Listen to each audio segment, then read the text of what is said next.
오늘 우리에게 주시는 하나님의 말씀은 에스더 6장입니다. 오늘도 이 말씀을 통해서 하나님께서 우리 모두에게 은혜 주시기를 원합니다. 간밤에 평안하셨습니까? 네. 에스더서가 이제 중간쯤 왔어요. 이제 6장인데요. 에스더서에서 가장 극적인 장을 고르라면 단연 6장입니다. 왜냐하면 5장까지의 흐름과는 다르게 이 6장에서부터는 갑자기 속도가 확 느려져서 현실로 딱 돌아온 그런 느낌이 나요. 그리고 이때부터는 뭔가 사건의 반전이 일어납니다. 1절의 말씀을 보면 시작에 그날 밤이라고 말씀이 시작됩니다. 이 1절에 나온 그날 밤은 에스더가 첫 번째 잔치를 치른 밤이자 동시에 하만이 모르드게를 죽이기로 결정한, 내가 이날 모르드게를 잡아다가 나무에 달아서 죽여야지 결정했던 그날 밤입니다. 그래서 이날 밤에 에스더는 아마도 잠을 이루지 못했을 겁니다. 첫 잔치를 성공리에 잘 베풀었고 두 번째 잔치를 어떻게 치를까 이렇게 고민하는 그런 날이었기 때문이죠. 그리고 하만도 잠을 이루기 어려웠을 겁니다. 신하가 왕하고 왕후하고 독대하는 술자리를 가졌다는 건 어떤 대단한 특권이 아닐까요? 이 사람은 이 바사 제국의 황제하고 지금 잔치를 거의 독대하듯이 했습니다. 자기 위상이 높아진 것에 대한 자만심과 그리고 내가 미워하는 모르드게를 빨리 잡아 죽이려면 허락을 받아야 될 텐데 빨리 가서 말하고 싶다. 밤에 잠을 못 잤을 겁니다. 그래서 이 사람도 조금 있다 보면은 잠을 못 잤다는 증거가 나와요. 그런데 엉뚱하게도 우연히 하필 그날 밤 1절에서 시작되는 그날 밤에 정작 진짜 잠을 못 이뤘던 사람은 따로 있었는데 그게 누구였을까요? 아하수에로 왕이었습니다. 1절 말씀에 보면 그날 밤에 왕이 잠이 오지 아니함으로 이렇게 말씀하는데요. 잠이 오지 아니함으로 이 우리말 성경의 이 부분을 히브리어 원어 그대로 읽으면 잠이 달아났다입니다. 잠이 달아났어요. 자기 의지하고는 상관없이 잔치를 했는데 왕이 술도 마시고 그랬겠죠. 당연히 졸렸을 겁니다. 피곤했을 겁니다. 그런데 잠이 달아났대요. 왜 그런지 잠이 오지 않았대요. 그래서 이 사람은 잠을 자지 않습니다. 이게 사람의 시선으로 보면 그냥 그런 날이 있잖아요. 잠이 오지 않았던 이 상황에 대해서 그저 우연이거나 어떤 이 에스더서를 썼던 사람이 극적으로 연출하기 위해서 이렇게 표현하지 않았나 이렇게 생각해서는 안 되는 거죠. 이것은 엄연한 하나님의 섭리입니다. 왜 하필 이날 잠이 오지 않았을까? 아까도 말씀드렸지만 이날 밤은 에스더가 잔치를 성공적으로 치른 날이고 하만이 모르드게를 죽이기로 결정한 날입니다. 그런데 그날 밤, 하필이면 그날 밤, 다른 날에는 이런 표현이 전혀 없었는데 왕이 왜 잠을 자지 못했을까요? 왕은 잠이 오지 않았기 때문에 1절 후반부에 나오는 것처럼 불현듯 왕실의 역대 일기를 읽고 그 내용을 토대로 모르드게에게 왕의 선처를 베풀려고 합니다. 왕이 읽었던 내용은 2절의 말씀에 나오는 것처럼 왕을 모반한 그리고 황제를 죽이려고 한 이 내시들 빅다나와 데레스를 모르드게가 고발하여서 왕의 생명을 구했던 사건이었습니다. 대단한 일이죠. 그런데 이 아하수에로 왕의 신하들은 모르드게에게 아무런 치하를 하지 않습니다. 선물을 주지도 않고 관직을 내리지도 않습니다. 아마도 하만의 영향력 아래 있었기 때문에 그랬다고 저는 생각합니다. 바사 사람도 아니었고 에스더의 전반부에 나오는 것처럼 바사 제국의 실세인 하만이 싫어하는 유대인이었던 이 모르드게가 칭찬과 존경을 받는다는 것, 이것은 불가능한 일에 가깝죠. 칭찬과 존경은 둘째치고 그가 했던 일에 적절한 처우를 받는 것도 당연히 어려운 상황이었습니다.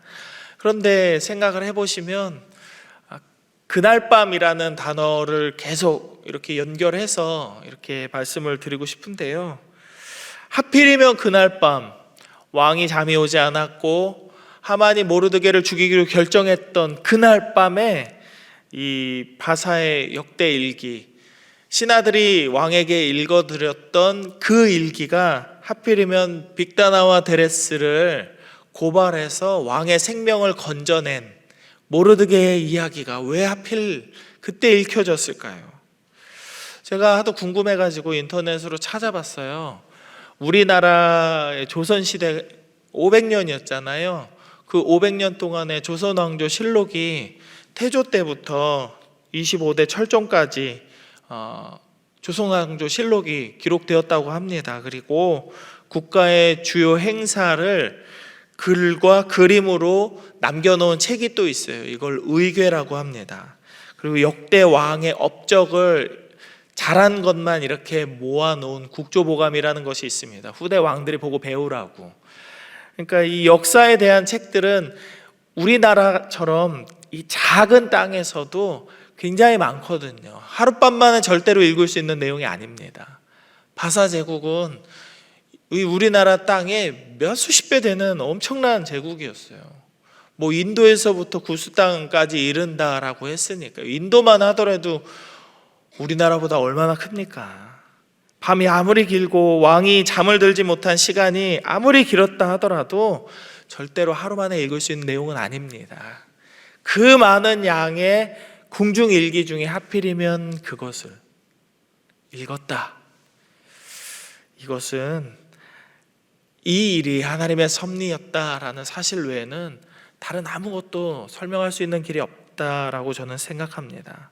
그래서 왕은 그 소식을 듣고 모르드게에게 합당한 치하를 하려고 결심을 합니다. 그래서 걔 아무도 없느냐, 뭐 우리식 표현으로 하면 그렇게 되겠죠. 밖에 누가 있니? 이렇게 물어봅니다. 그러자 4절 말씀에 이렇게 나오죠. 왕이 이르되 누가 뜰에 있느냐 하매 마침 누가 있었대요? 하만이 있었대요. 하만이. 자, 상황을 한번 생각해 보세요. 왕이 잠이 오지 않았대요. 제가 광양에 내려와서 서울하고 이렇게 좀 달랐던, 좀 어색했던 것들 중에 하나가 이거예요. 8시 조금 넘었는데 식당들이 왜 문을 닫았을까? 그래서 이사를 와가지고 제가 막 짐 정리도 하고 이러쿵저러쿵 하고 저녁밥을 먹어야지 그러고 나갔는데 편의점하고 치킨집하고 술집 말고는 연대가 없더라고요. 그래서 막 돌고 돌아가지고 저기 냉면집 가서 냉면을 먹었던 기억이 납니다. 이때 당시에 이 성경이 기록되던 이 당시에 해 떨어지고 불 꺼지면 그냥 깜깜한 밤이잖아요. 이 사람이 몇 시부터 잠을 안 잤는지는 모릅니다. 그리고 왕의 궁중일기를 몇 시간 동안이나 읽었는지는 우리는 몰라요. 모릅니다. 그렇다면 새벽이었을 수도 있고 완전 오밤중이었을 수도 있습니다. 그렇지 않나요? 어쨌든 모두가 다 잠을 자고 있는 그 시간이었거나 아니면 정말 밤새도록 궁중일기를 읽었다 하더라도 새벽녘이나 이른 아침, 그러니까 누가 사람을 찾아가기에는 조금 불편한 시간은 확실하다라는 생각을 우리는 할 수 있는 거죠. 그런데 얼마나 모르드게를 죽이고 싶어서 안달이 나 있었는지 하만은 왕이 깨나기를 기다리면서 왕의 궁전 뜰에 계속 서성거리면서 기다렸던 거예요. 왕이 일어나기만 하면 찾아가서 제일 먼저 제가 모르드게를 죽이고 싶습니다. 그러니까 이 50규빗 되는 이 장대에다가 이놈을 죽여서 달게 허락해 주세요 라고 이렇게 허락을 구하려고. 그런데 바로 그 하만을 불러서 이렇게 이야기하죠. 6절입니다. 왕이 묻되 왕이 존귀하게 하기를 원하는 사람에게 어떻게 하여야 하겠느냐? 하만이 심중에 이르되 왕이 존귀하게 하기를 원하시는 자는 나 외에 누가 있을까? 라고 생각합니다. 왜냐하면 그 전날 밤에 나 하만은 왕이 베푼 독대하는 자리에서 술자리를 가진 유일한 신하였기 때문이죠. 나 말고 띄워줄 사람이 누가 있을까? 엄청난 착각을 합니다. 그래서 이 왕이 질문한 이 질문이 나 말고는 없을 거야, 나를 지목하지 않고는 그 누구도 없을 거야 하는 착각 때문에 자신이 생각할 수 있는, 자신이 올라갈 수 있는 한계 안에서 가장 명예로운 보상을 말합니다. 이 하만이 평소에 품고 있던 유치한 야망을 여지없이 드러내는 거죠. 그의 중심 가치관이 어디에 있는지는 6절에서 9절의 부분에서 나오는 이 하만의 대답 안에 왕이 존귀하게 여기는 사람이라는 표현이 4번이나 등장하는 것에서 알 수 있습니다. 그리고 이 사람이 왕의 자리를 얼마나 탐내고 있는지, 권력의 욕구가 얼마나 강력한지는 8, 9절에 나오는 것처럼 왕관, 왕복, 왕이 타는 말, 이걸 다 내줘야 됩니다 라는 이런 요청을 볼 때 이 사람은 정말 왕이 되고 싶어서 안달이 난 사람이구나 라는 것을 우리는 알 수 있게 되죠. 그러나 이 모든 것은 하만이 아닌 모르드게를 위한 것이었고, 하만은 부끄러움과 수치심, 그리고 나의 대적이었던 내가 깔보고 조금 전까지만 해도 죽일 수 있는 그 자리에 요만큼만 더 가까이 가면 되는 하찮은 존재였던 이 모르드게가 앞으로 얼마나 승승장구할지 모르는 이 상황 속에서 오는 두려움에 어찌할 줄을 모르게 되었습니다. 우리는 이것을 보면서 이 모든 것이 하나님의 섭리다라고 말할 수밖에 없게 되는 것이죠. 잠언 16장 9절에서는 이렇게 말씀합니다. 사람의 마음으로 자기의 길을 계획할지라도 그의 걸음을 인도하시는 이는 여호와이시니라. 하만의 계획과 그의 위치는 모든 것을 이룰 수 있는 자리였습니다. 그리고 그의 계획은 아무도 방해할 수 없는 것이 분명했습니다. 사실 생각해 보세요. 유다인은 바사 제국의 전체 여러 민족들과 여러 종족들의 사람들의 눈에 봤을 때는 소수민족에 불과했습니다. 나라 일은 별것 아닌 보잘것없는 사람들이었습니다. 하만이, 고위 간직에 있는 이 하만이 모르드게 하나를 죽이는 일은 어려운 일이 아니었어요. 왕의 허락을 구할 이유도 없었습니다. 얼마든지 누명을 씌워서 잡아 죽일 수 있었습니다. 그런데 이 사람은 더욱더 영광스러운 길을 택한 거죠. 왕의 허락을 받아서 이놈을 장대에 달아 죽이고, 이놈을 달아 죽이면서 동시에 이놈의 민족인 유다인을 싹 진멸시키겠다라는 나름의 계획을 세웠던 거예요. 그러나 이 모든 것을 다 이룰 수 있는 힘과 능력이 있었던 하만의 계획은 하나님에 의해서 모두 파도 거품처럼 사라지게 됩니다. 일의 성취와 방향은 오직 하나님께서 정하시고 이루시는 것이기 때문에 하만은 아무것도 할 수 있는 것이 없었고, 반대로 아무것도 할 것 없이 무력했던 모르드게는 단번에 모든 것을 성취한 사람이 되었습니다. 9절과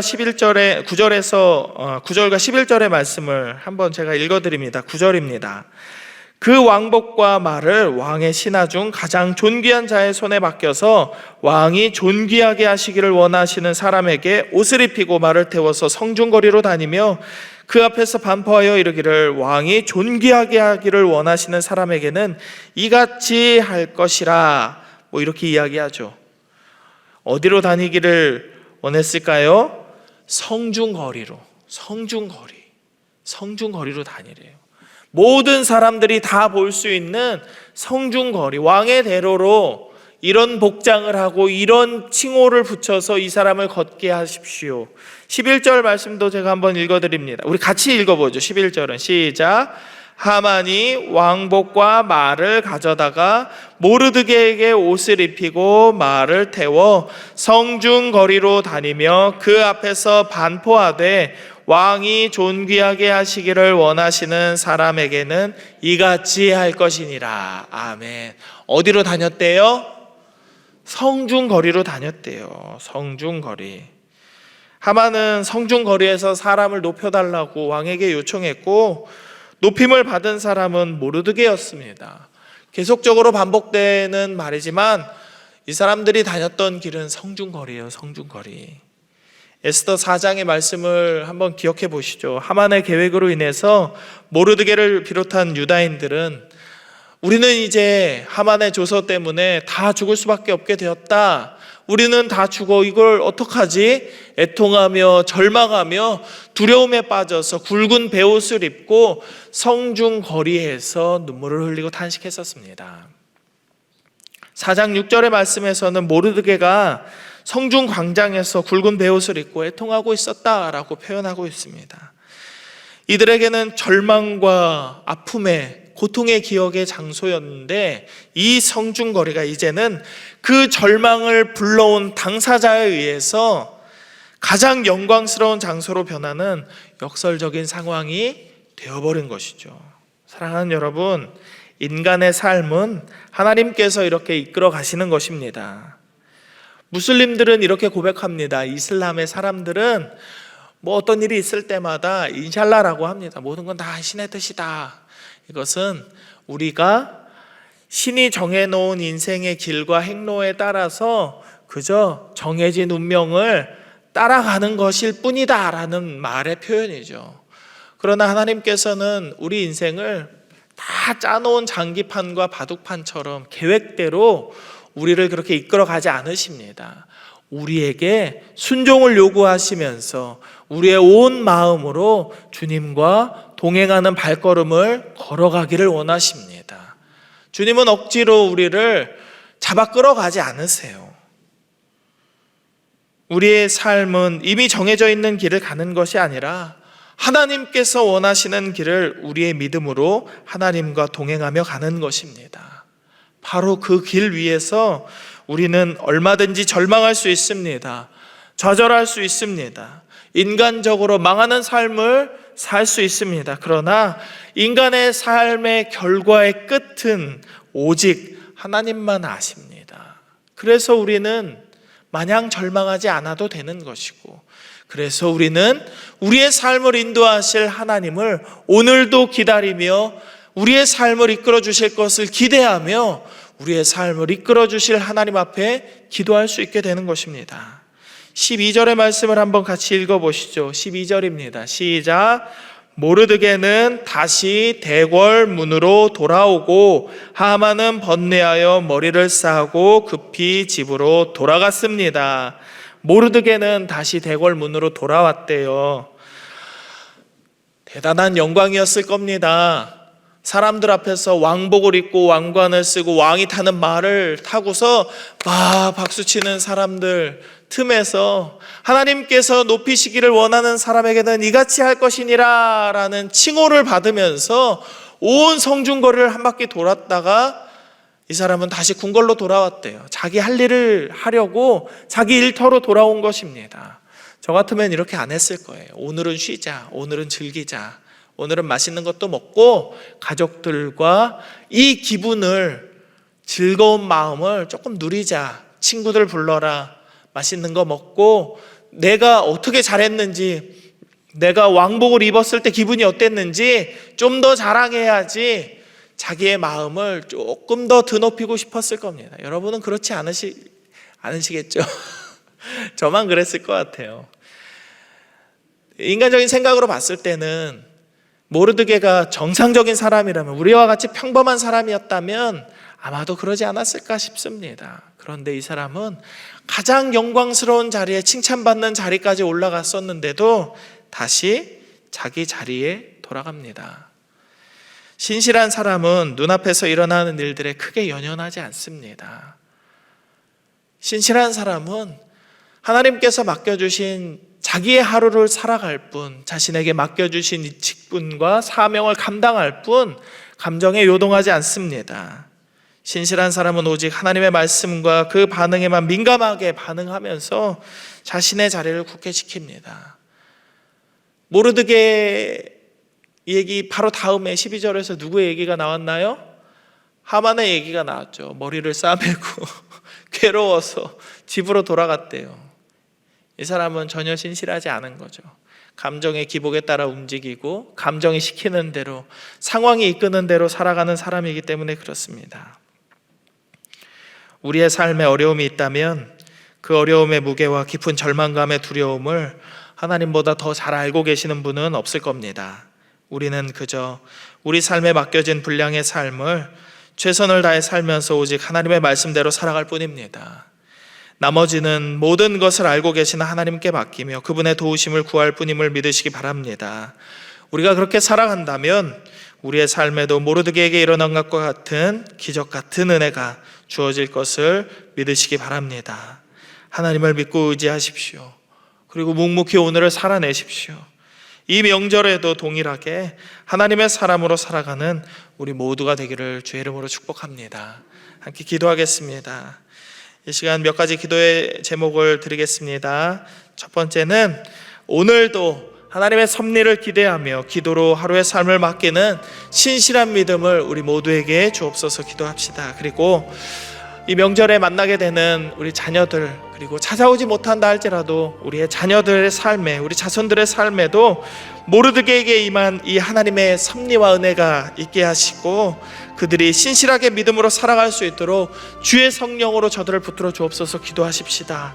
그리고 먼 길을 다녀와야 하는 우리 모든 광양제일의 성도들의 발걸음을 지켜주시고 평안하게 지켜주옵소서. 그리고 마지막으로는 수능과 정시 그리고 취업을 준비하는 우리 아이들에게 지혜와 명철을 부어주시고 명절을 보내는 모든 광양제일의 가정들이 하나님 평안하게 하여 주옵소서. 이 네 가지의 기도 제목을 놓고 함께 기도하며 나아가십시다.